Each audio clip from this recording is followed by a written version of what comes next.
Welcome to Hazardous Toys, the hobby combat robot channel.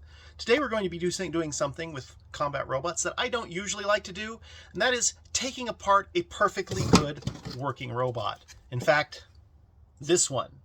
This is the old Mission Control, and as you can see, it's pretty tattered, and I don't really have any use for it because I built a brand new one just like it.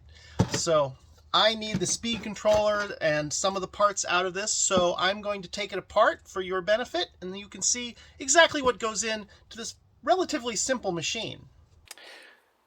In order to take the top off of Mission Control, the first thing you have to do is remove 4 of these screws.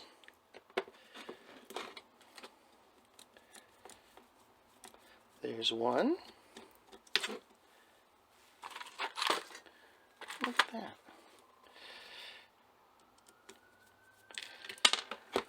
2.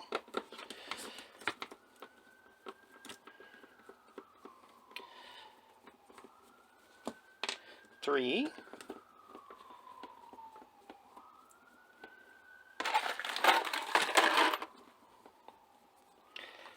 4 would be right there, but apparently it's missing.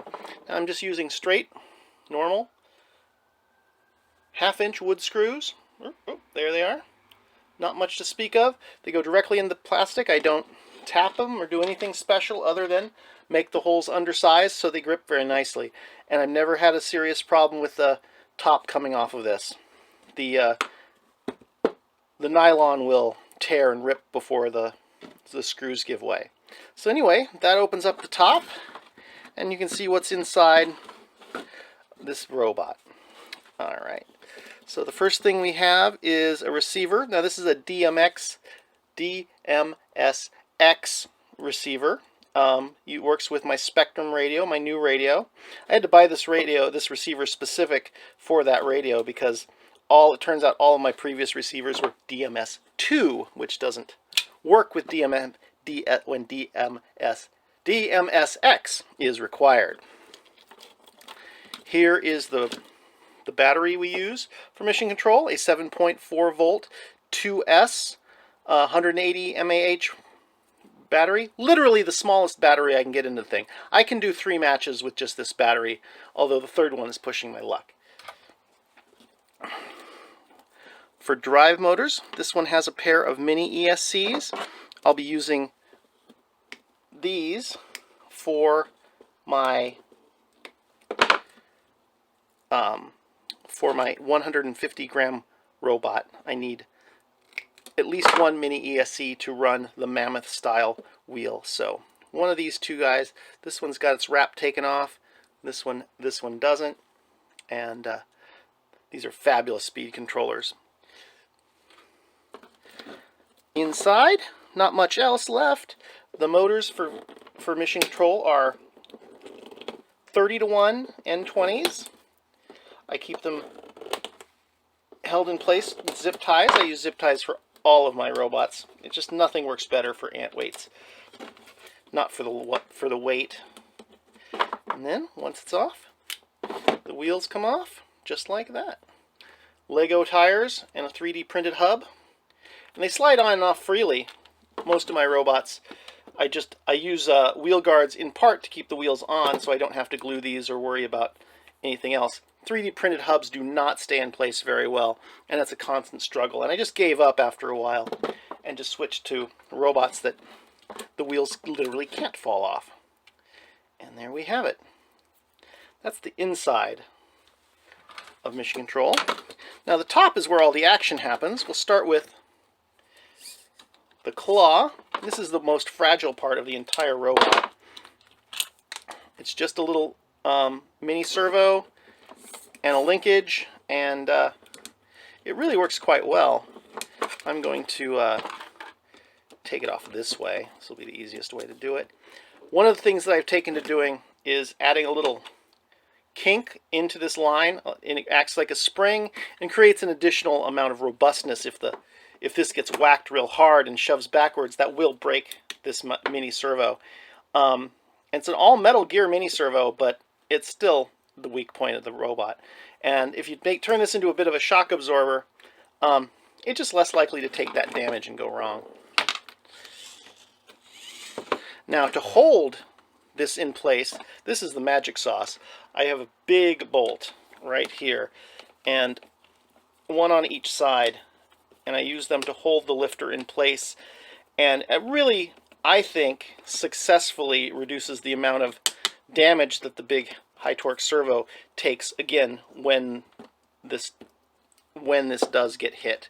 And by all means, it certainly does get hit, but it's really unusual for this servo to break. I've burned a few out after I've using them for years and years, but to break is really, really quite unusual. Alright, take the big bolts out. There we go. And then this comes right out. Oh, no, there's one more bolt, my bad. Hold the servo in place. There we go. There we go.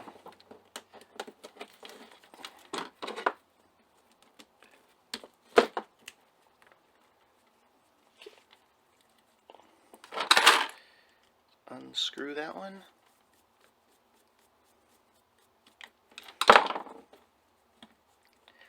Okay. And now, you can see this is the top bracket where everything goes in. It fits in. I've got a little lip right through there, so the back of this actually fits into the slot and kind of snaps into place. So even without any screws, it can't come up from the back very easily. And then the 4 screws go in place and really hold it tight. And then all the wires and stuff go through this empty spot. Works really well. So here is the servo. Gotta get out of here. It's all connected up with wires. We don't need those wires right now, so they can go. And so this, a Hobby King HK15328D high torque servo. They cost, I don't know, less than 20 bucks each. I've been using them for years. All metal, really sturdy, really good torque. For a low-cost servo, you can't do better than this. They're a little bit heavier than a regular standard servo, so if weight is an issue, you might want to try some of the fancier ones. But I swear by these guys, and I absolutely recommend them to anyone who wants to lift another antweight robot with a servo. Last thing we've got to pull out is this little servo horn hub thing here. This is actually what I require. This is what I'm pulling out, taking this entire robot apart for, is this thing. I had a different one made. These are all made out of aluminum, but the other one's stripped right through there.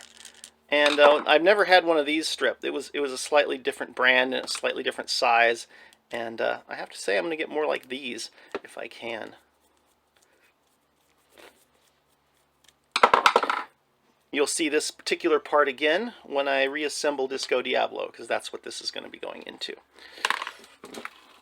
And that is pretty much all there is to the guts of Mission Control. You can see, there it is. Now, completely without stuff in it, but certainly available to act as spares for the real one next time it fights. And that is taking Mission Control apart. And that is what it's like to take a Mission Control apart. If you like this sort of thing and want to see me take, I don't know, maybe some of my other robots apart, it's a lot easier than putting them back together.